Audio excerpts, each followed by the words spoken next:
Israel आणि इराणच्या सुरू असलेल्या वॉरमुळं प्रामुख्याने दोन गोष्टी आपण या ठिकाणी पाहत आहोत. पहिली म्हणजे या ठिकाणी एनर्जी क्रायसिस निर्माण होण्याची शक्यता निर्माण झाली. एनर्जी क्रायसिस म्हणजे इस्रायल आणि इराण हे प्रामुख्याने क्रूड ऑइल आणि नॅचरल गॅस या दोन गोष्टींचे महत्त्वाचे पुरवठादार आहेत. समजा वॉरमुळं यांची सप्लाय चेनमध्ये जर का मोठ्या प्रमाणामध्ये इम्पॅक्ट झाला तर यांच्या किमती साहजिकच वाढणार आहेत आणि या जर का किमती वाढल्या तर किमतीच्या वाढीमुळं महागाई वाढू शकते आणि महागाई जर का वाढली तर ओव्हरऑलच जगभरातील सर्व कंपन्यांच्या बिझनेसवरती त्याचा परिणाम होणार आहे.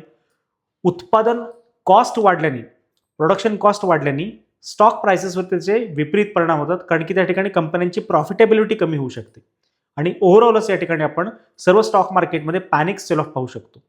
त्याचसोबत या ठिकाणी काय होऊ शकतं की जे गुंतवणूकदार आहेत, पर्टिक्युलरली जे परदेशी गुंतवणूकदार आहेत ज्यांनी भारतासारख्या इमर्जिंग मार्केट्समध्ये गुंतवणूक केली आहे, तर अशा मार्केटमधनं परदेशी गुंतवणूकदार आपली गुंतवणूक काढून घेऊ शकतात आणि ही गुंतवणूक समजा काढली आणि ही गुंतवणूक जर का गोल्डमध्ये डायव्हर्सिफाय जर का झाली तर स्टॉक मार्केटमध्ये आणखी पॅनिक सेल ऑफ देखील येताना दिसू शकतो. त्यामुळं ही वॉरची सिच्युएशन लवकरात लवकर निवळणंच हे सर्व स्टॉक मार्केटच्या दृष्टिकोनातनं फायद्याचं ठरू शकतं.